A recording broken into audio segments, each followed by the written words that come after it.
Hello, beautiful people, and welcome to Drawing Down the Stars. I'm Snappy, and thank you for joining me for my live tarot session today, November 17th, 2024. It's a beautiful day, and it's a wonderful evening.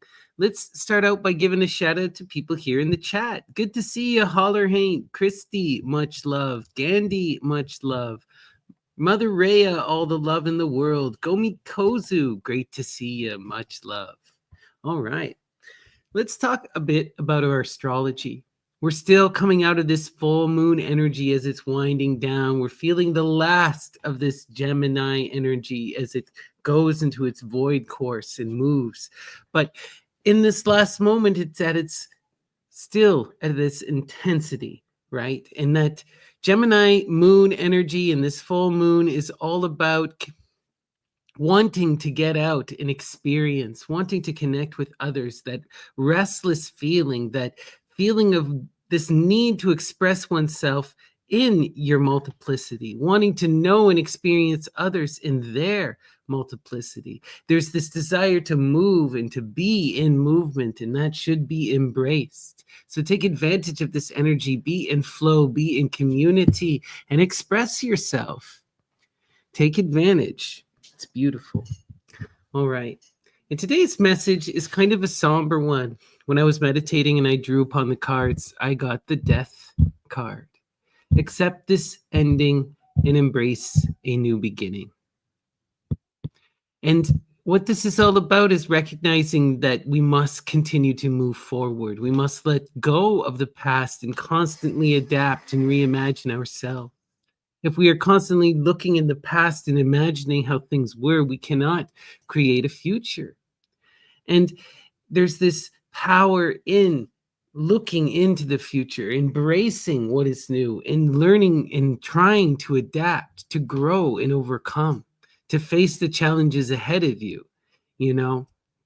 And the death card is all about this full acceptance of the present moment, recognizing this is inevitable and learning to let go, going through the proper grieving, but fundamentally letting go, right?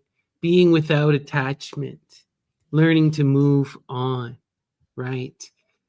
Not worrying about things that matter not, like material and legacy and other such silly things, we just flow, right? All right, that's the message. We're now going to go to our Ganapati oracle. Ganesha Ganapati is the divine child, the guardian of the threshold, the lord of beginnings, and the master of the Ganas. We ask them today to send us an inspiring message and ensure that our words are heard by those who need to hear them. So, Lord Ganapati, what is the inspiring message? Relaxation. This is beautiful. This is fun. This is fun for one special reason. When I had come down here and just before I was getting ready and was starting, I noticed that there was a card that had somehow fallen on the floor. And it happened to be this card, relaxation. I put it back in the deck and I thoroughly shuffled it only to draw it again anyway. Relaxation. Not to worry so much and to be in that state of flow, accepting this moment, taking the time that is necessary. Part of this grieving process, part of this transformation process is being in the body and being present and letting things go, taking that time needed for that self and reflection, right? Taking the time needed for rest, right? For doing nothing. Sometimes it's important to just do nothing, right? To be in yourself. All right, let's continue. We're now going to go.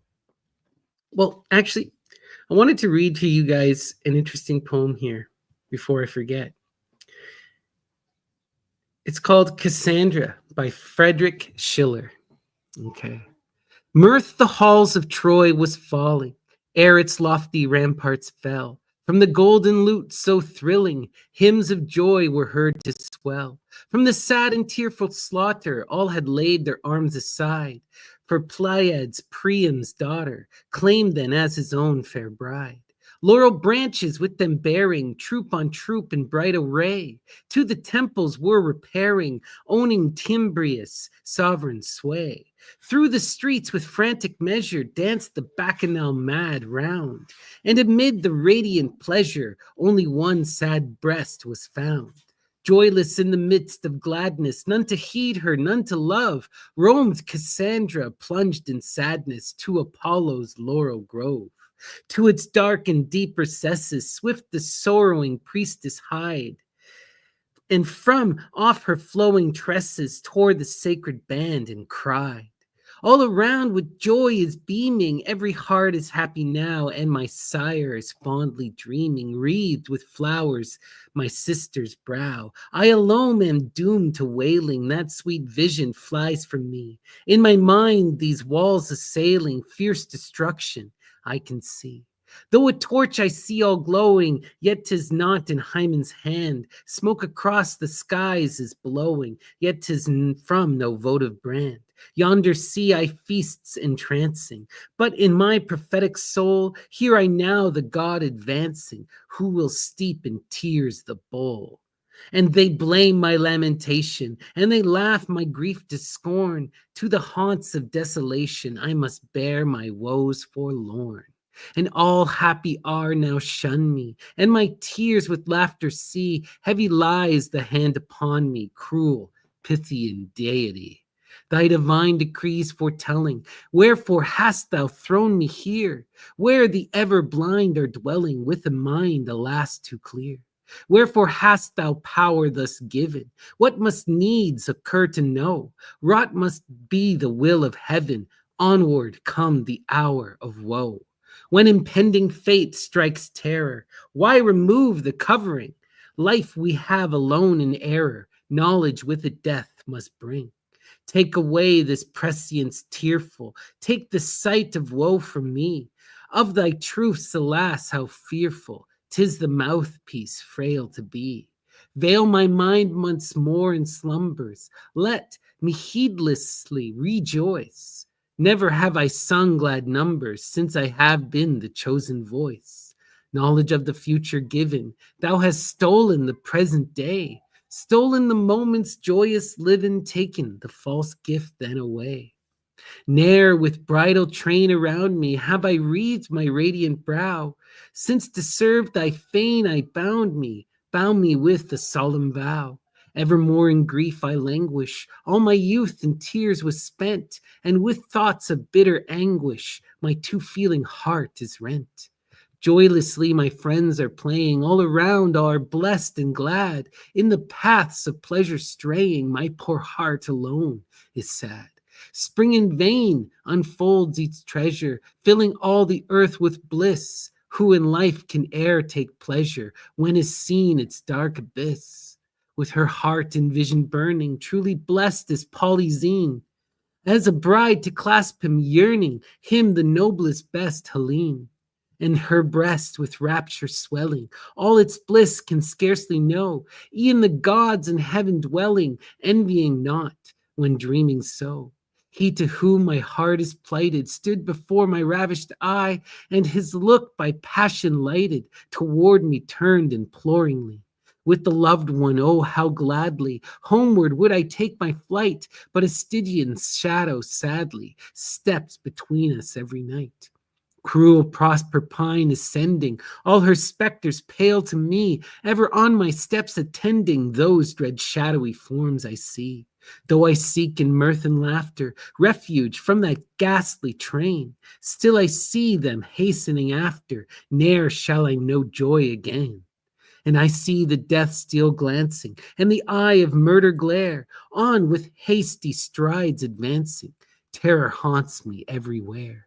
Vain I seek alleviation, knowing, seeing, suffering all. I must wait the consummation, in a foreign land must fall. While her solemn words are ringing, hark, a dull and wailing tone from the temple's gate upspringing. Dead lies Thetis' mighty son.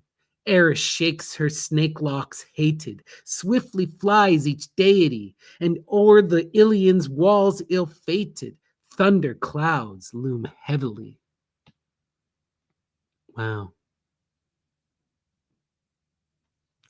Intensity, intensity, right? Death is that end we see coming, that terror forever on the horizon, right? And what do you do with that knowledge? What do you do in the face of that eventful ending? Lots to think on. All right. We're now going to go to our tarot proper.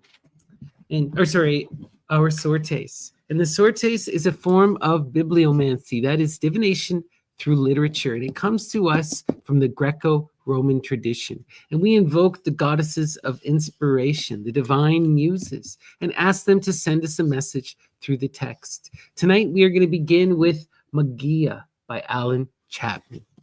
Muses, what is the message from Alan Chapman? Inspire us this evening. There are bees in the garden moving from flower to flower, collecting the nectar to take back for their queen. And from the honey that is made, each one is apportioned their share in the sweetness of their labor. And the work of the servant is what keeps the forest alive, even when he only thinks of himself. Wiser is the butterfly that sleeps in the trees, waiting for its time to emerge. For the sweeter the fruit, the longer it hangs. Wow, so much to unpack here. Such beauty. The bees are in the garden, moving from flower to flower, collecting the nectar to take back for their queen, doing that hard work. And from the honey that is made, each one is apportioned their share in the sweetness of their labor. Each one is given their share. And the work of the servant is what keeps the forest alive, even when he only thinks of himself. As long as they are doing their tasks, the forest thrives. Wiser is the butterfly that sleeps in the trees, waiting for its time to emerge. For the sweeter the fruit, the longer it hangs. Wiser the butterfly. The butterfly goes through a death and a rebirth, a complete transformation, turned into absolute goo inside of a cocoon, until they are reborn as something entirely different. Wow. And then often when the butterfly emerges, they exist for one sole purpose, procreation.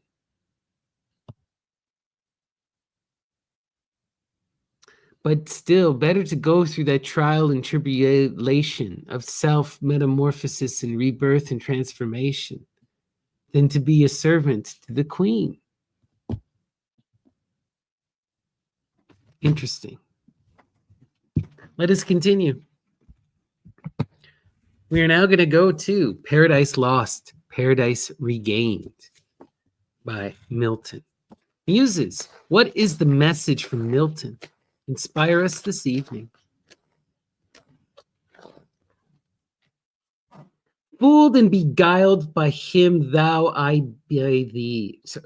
Fooled and beguiled by him thou I by thee.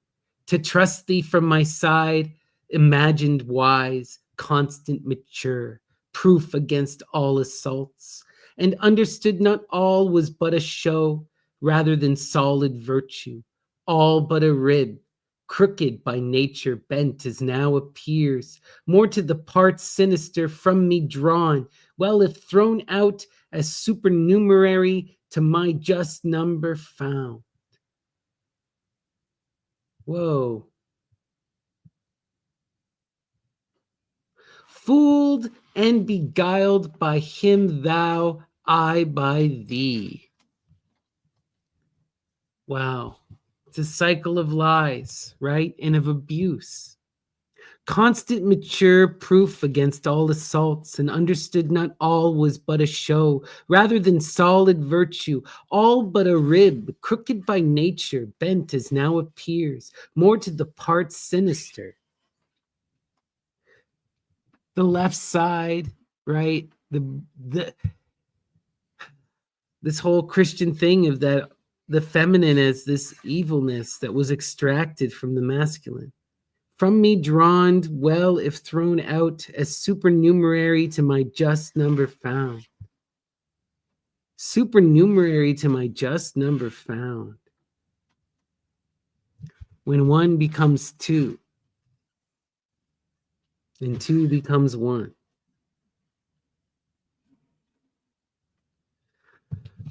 But we see here, there is an image, I believe, of truth. You know, there is a separation that has occurred, right? There has been and we see this is true in the alchemical tradition. This is true even in the Greco-Roman tradition. There is a necessity for those who walk the path of the sage to engage with their other side, whatever that other side may be, and to reform the divine androgyne, to become that united whole, right? To reflect upon their opposite, right? And to see themselves reflected in nature, right? For some, that's embodying the feminine or the masculine or something in between, right? It's about forming and coming to this realization of self in all of our multiplicity of form, right? And going through the transformation and seeing through multiple perspectives, right? Learning to see outside of the self eventually, even. Beautiful. All right, let's continue. We're now going to go to The Stranger by Albert Camus. Muses, guide my hand. What is the message from Camus? Meanwhile, the sun was getting low outside, and it wasn't as hot anymore. From what street noises I could hear, I sensed the sweetness of evening coming on. There we were waiting, and what we were all waiting for really concerned only me. I looked around the room again. Everything was the same as it had been the first day. My eyes met those of the little robot woman and the reporter in the gray jacket. Meanwhile, the sun was getting low outside, and it wasn't as hot anymore. We see the changing of the seasons, and we're seeing that happening right now. We are in that transformative time as winter comes upon us. From what street noises I could hear, I sensed the sweetness of evening coming on. The sweetness of evening.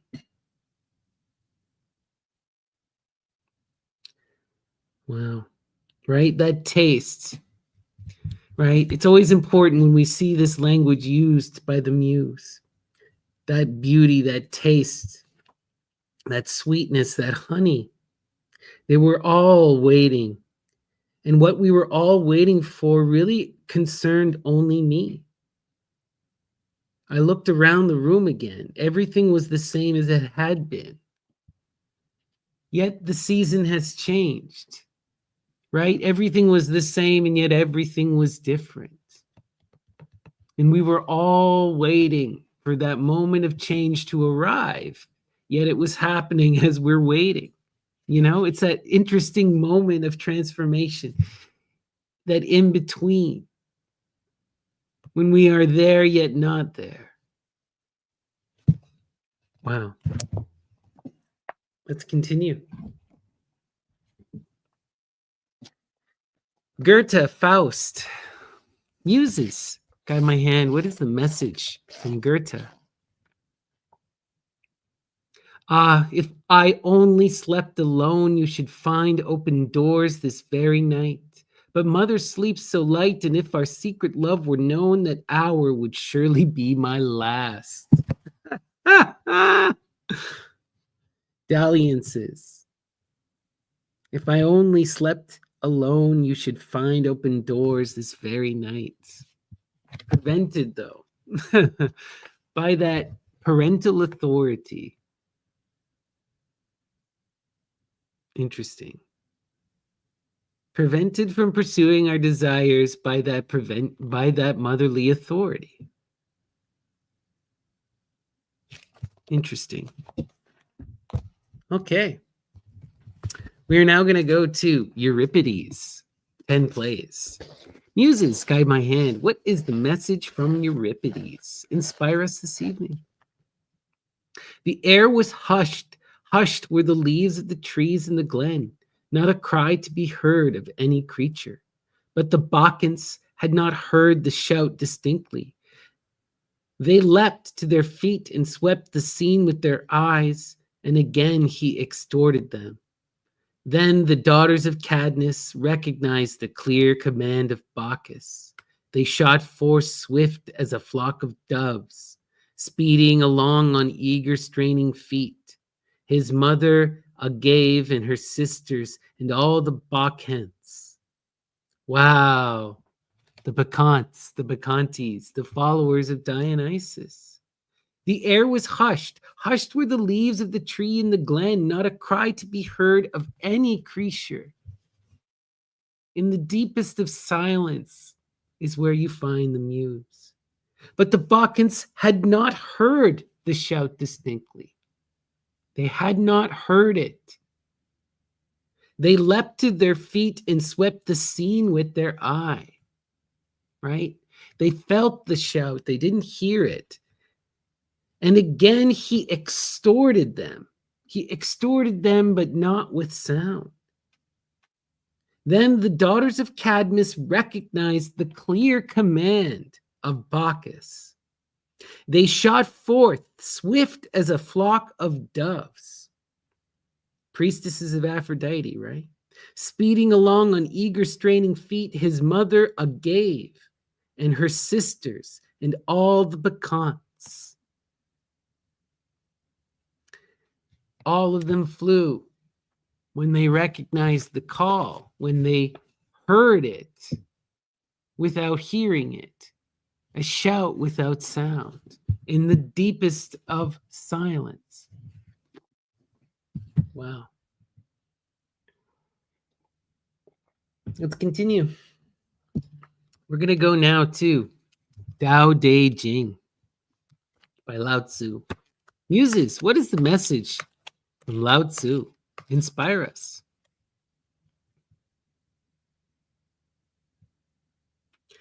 The Tao produced one, one produced two, two produced three, three produced all things. All things leave behind them the obscurity out of which they have come, and go forward to embrace the brightness into which they have emerged, while they are harmonized by the breath of vacancy. By the breath of vacancy, that silent voice. Again, we are seeing the silence and the muse as that silence, but let's go through this. This is so profound. The Tao produced one. The Tao is that womb, right? That desire at the heart of creation.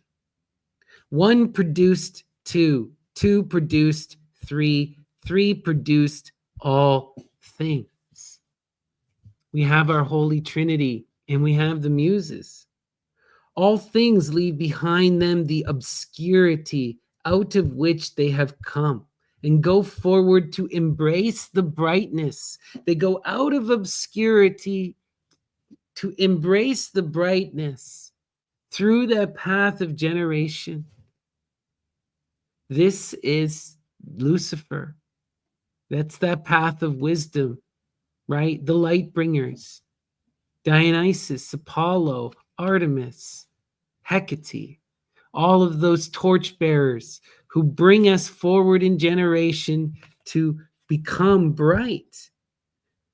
And this brightness, through this brightness into which they have emerged, while they are harmonized by the breath of vacancy, while they are harmonized, as we pursue that brightness, we are harmonized by the breath of vacancy, the breath of that silence, of that nothing, that great muse, that mother that sits in the silence,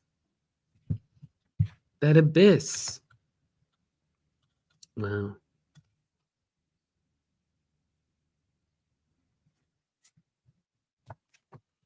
Let's continue. All right.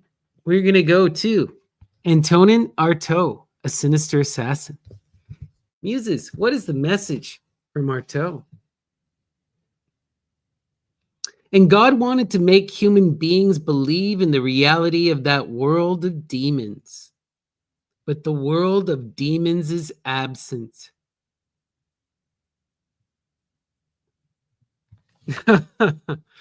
And God wanted to make human beings believe in the reality of the world of demons, but the world of demons is absent. The world of demons is absent. It's found in the nothing again, in the absence, in the silence, in the darkness, in the abyss, right? Let's continue. We are now going to go to the House of the Dead, Jeremy Reed. Muses, what is the message from Jeremy Reed in the House of the Dead?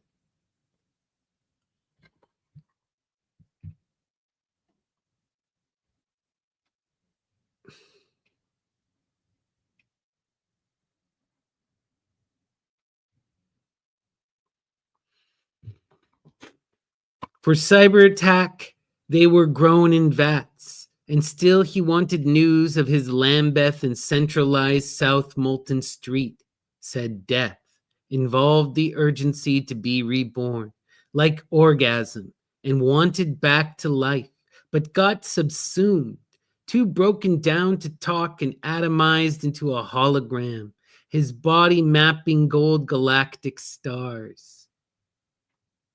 Wow.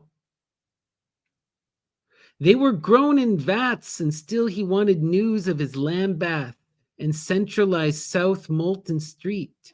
Said death involved the urgency to be reborn, like orgasm, and wanted back to life. Death requires you to want to be reborn. That striving for that life, for that orgasm.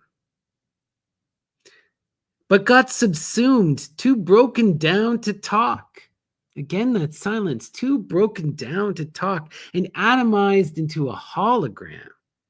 His body mapping gold galactic stars. Returned to the stardust from whence he came. Whoa. Interesting. Okay. We're going to do one final sorties. Brave New World, Aldous Huxley. Muses, what is the message from Huxley? Inspire us this evening.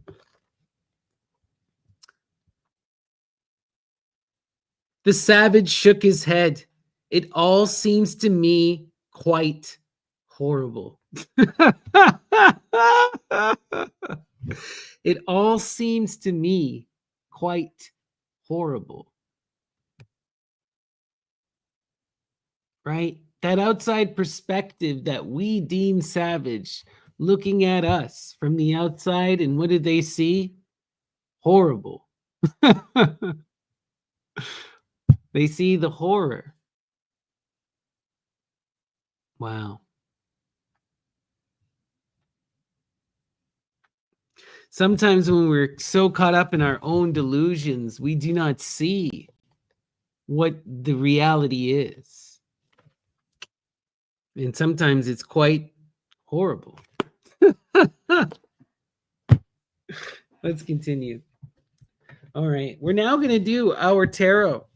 But before I do, please give me a like and a subscribe. It really does make a big difference. It boosts everything in the algorithm, and I would truly appreciate it.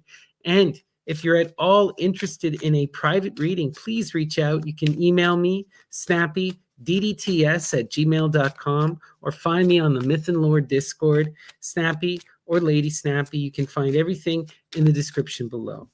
And today we're going to be using the Tabula Mundi Tarot of M.M. Moline. And we'll be invoking the energy of Saturn and asking them to dissect our life, to cut it up and expose it upon the plate, to show us the interconnections so we can learn how to rise above the conflicts, how to best move and flow, how to actualize our true wills, and what is that greater meaning for the community. All right. And as always, our center card is the most important. And today's center is Fortuna. Fortune's fate. Intense energy. Beautiful, profound energy. When put through the trials and tribulations of fortune, do you rise to meet her? Do you ascend the wheel? Fate is turning. And what appears unmovable will move, for all that is real is change. And it is the trials of fortune that define our fate. What we do in the present will define our future. How do you meet the trials of fortune? And they're always a trial, right? Let us continue.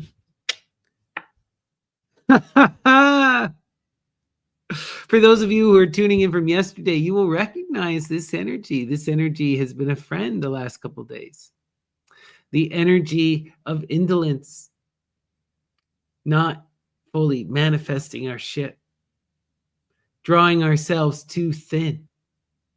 You know, we're wanting to flow, we're wanting to connect, we're wanting to be in that loving communal energy, that emotional energy, but instead we are fixated upon the superfluous, upon that image. And we have not built a lasting hull that will sustain us along the waters. We are not moving in reciprocal flow. We are divided unevenly. And so there must be a reformulation, a reconnection, a re-engagement, for it is our indolence, our inability to engage. And this could be from a feeling of being emotionally drained. But it is an energy that we need to overcome in order to fully embrace and to connect in that deep communal way. Let's continue. 3 of Swords. 3 of Swords. Sorrow. Mental sorrow and frustration, negativity, right? Feelings of the 3 is that energy of just an inability to see how to move forward. An inability, it's that defeatist energy. Notice that energy of Saturn at the top, right? And notice the Ouroboros, that eternal cyclical return. That lesson that keeps coming back and back and back again. And each time we're still unable to face it, unable to make that transformation. And the sorrow is that repeated, it's that recognition of that inability to overcome, right? It's that frustration at our present situation. It is a deep-seated sorrow. And it comes from an inability to see and to manifest, to get to that middle path, right?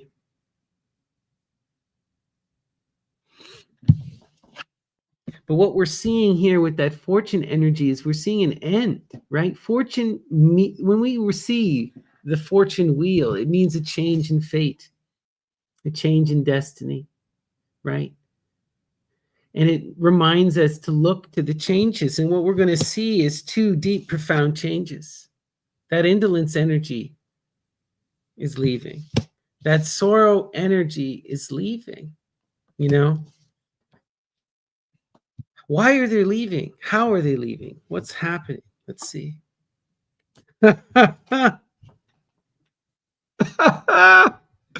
Now this is beautiful. The sun, the most beautiful, profound energy in the deck. Harmony upon the earth. Fulfillment, joy. Even greater than wealth. Even greater than wealth. Right? That turning of the wheel of fortune is going to manifest the sun. We just have to be able to get through this moment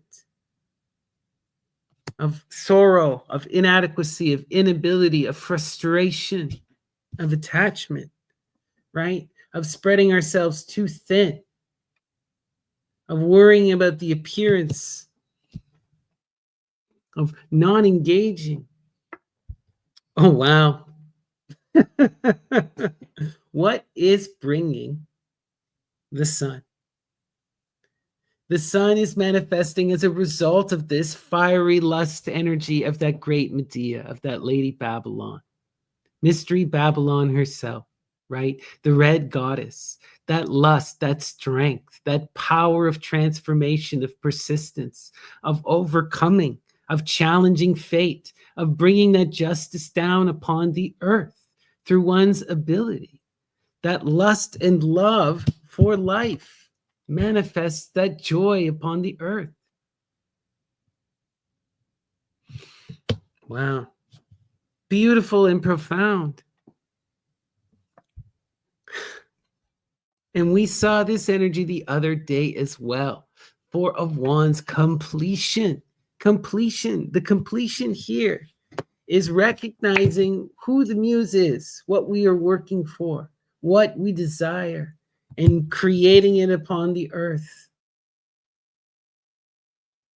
You know what it is we want. You know what it is what you want.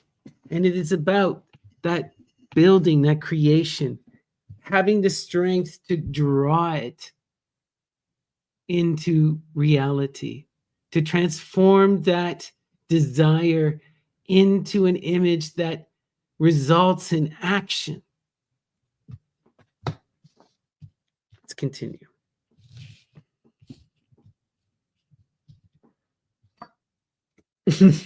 Wow. And at the top, again, connected to fortune in the sun, we have the 9 of discs, that gain, transformation, growth.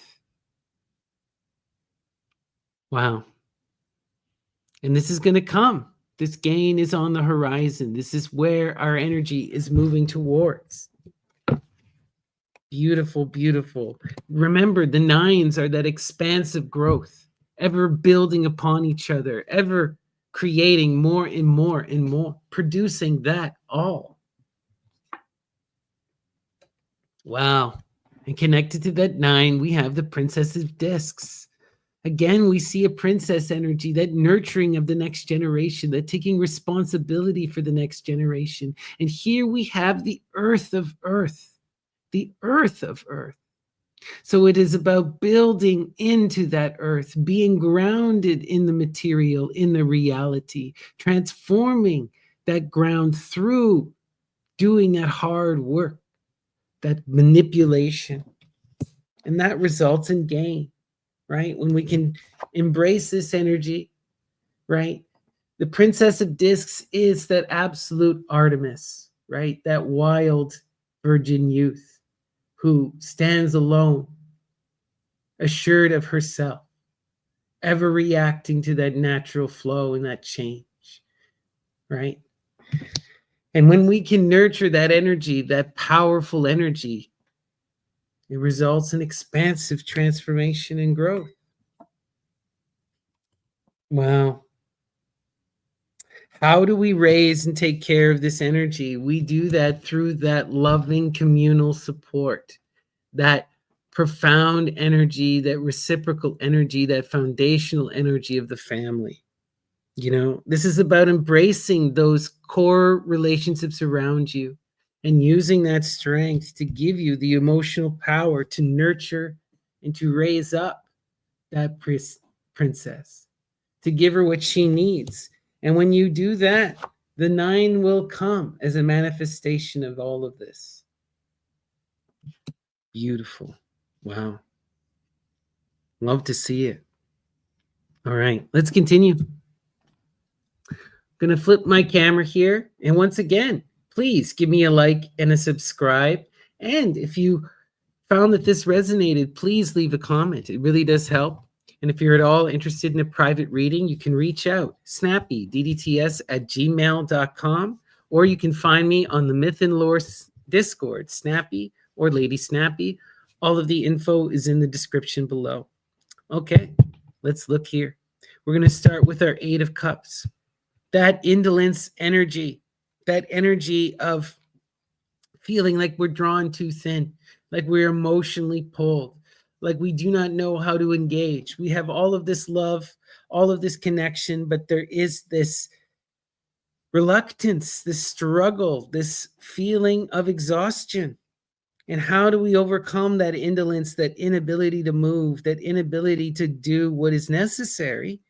We embrace that desire, that love, that passion.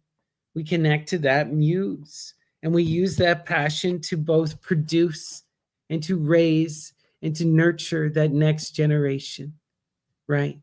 That profound divine feminine energy, that Artemis energy, that absolute youth, free and unbound, you know, flowing with nature, doing whatever is necessary, living by her own means. Powerful, powerful, beautiful energy. And it is through connecting with that desire that we can create this energy and that we can raise and nurture this energy. Remember, the princesses foretell of grand transformation. You know, they are sevens in the number scale. And they always foretell of that greater energy of becoming the empress or the emperor, or even greater still, becoming the universe, realization, completing the circle. Beautiful energy. And fortune, right? When we rise to meet fortune, when we face our fate and we accept and move and flow, the sun and the gain are our destiny. We are moving out of this energy of the Eight of Cups and out of that sorrow, right? Out of this energy of feeling pulled thin, of not wanting to engage, and of this energy of feeling unable, sad, and distraught at the nature of our present, and just frustrated and uncertain of how to walk and move forward, believing there is no way forward, right? That futile energy, that deep, profound lack. But that energy is moving out. It's moving out and is being replaced by the sun and by the gain in the earth.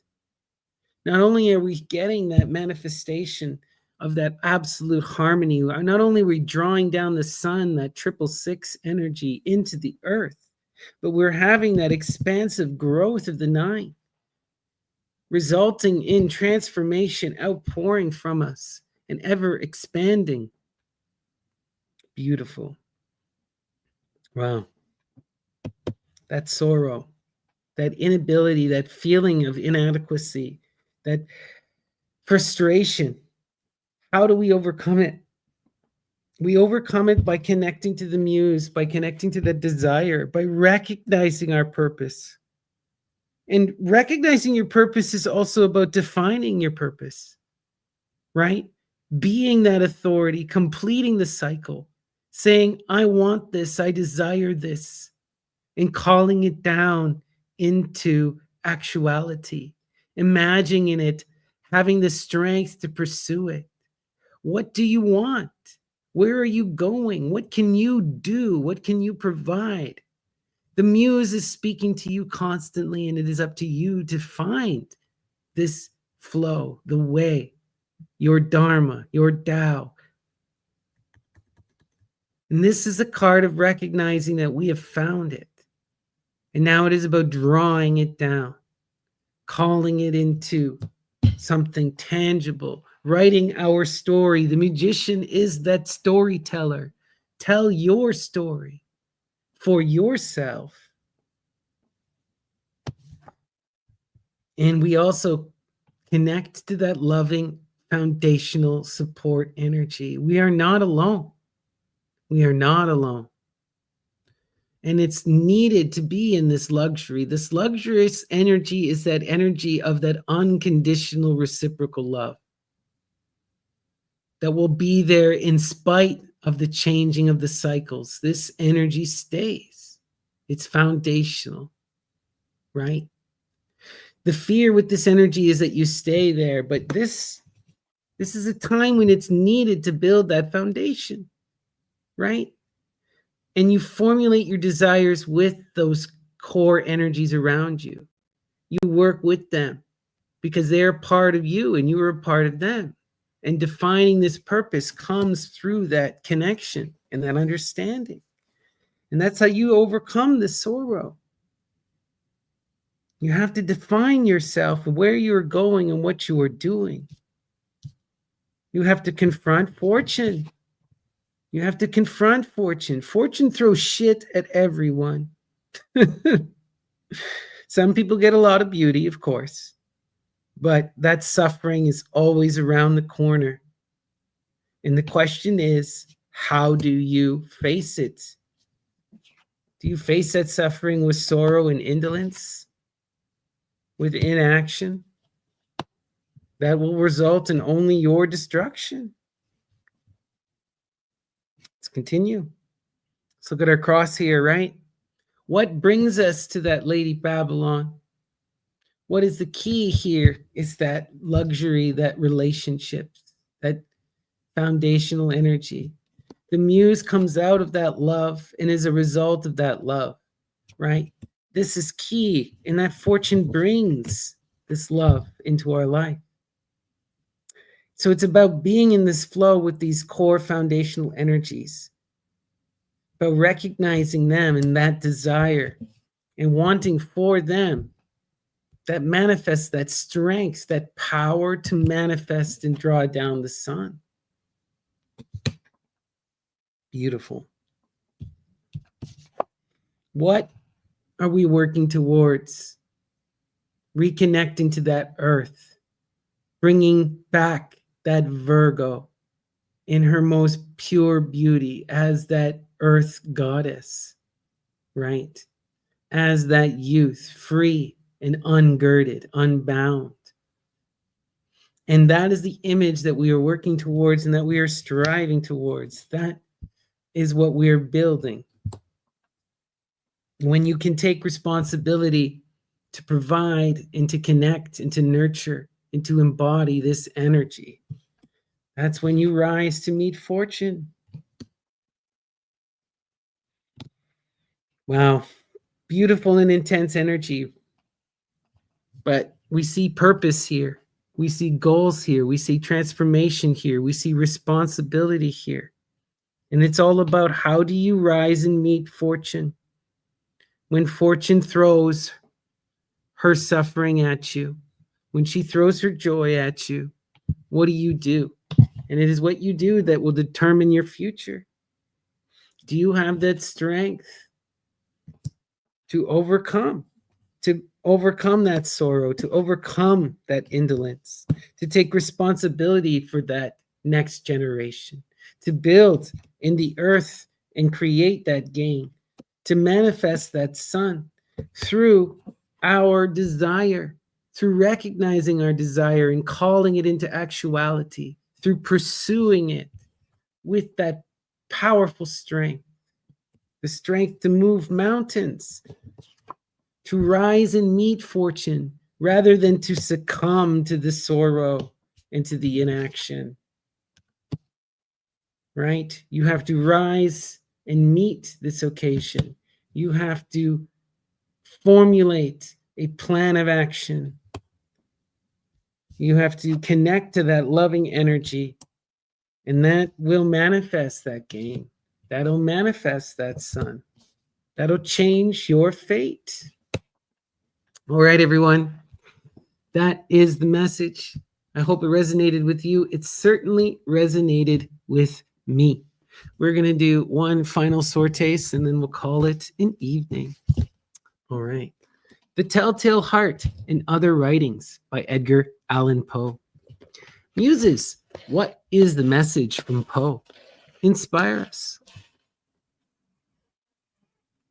I have no doubt that to this expedient, I have no doubt to this expedient Simple as it was, I was indebted for my preservation, for the sea all around the brig, just before her rolling over, was so crowded with these monsters that I must have been and really was in actual contact with some of them during my progress.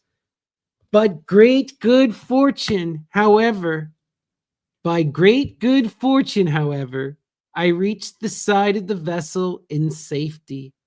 Although so utterly weakened by the violent exertion I had used that I should never have been able to get upon it, but for the timely assistance of Peters, who now, to my great joy, made his appearance. Wow, Peter, the rock. And the wave, right? Oh my gosh. I have no doubt that to this expedient, as simple as it was, I was indebted for my preservation, for the sea all round the brig just before her rolling over was so crowded with these monsters that I must have been and really was in actual contact with some of them during my progress. By great good fortune, however, I reached the side of the vessel in safety, although so utterly weakened by the violent exertion I had used that I should never have been able to get upon it but for the timely assistance of Peters, who now, to my great joy, had made his appearance. Peter, fortune sends us that community to come and rescue us, right? Do you have the strength to take that hand when it is offered? Wow. But it's also Fortuna that threw you in the waves in the first place. It is Fortuna that takes you out. Intense energy, people. Rise and accept the experience, move and flow, and strive to find that rock. All right, everyone, peace and love, and I hope I see you again tomorrow for more live tarot and sortes. Take care.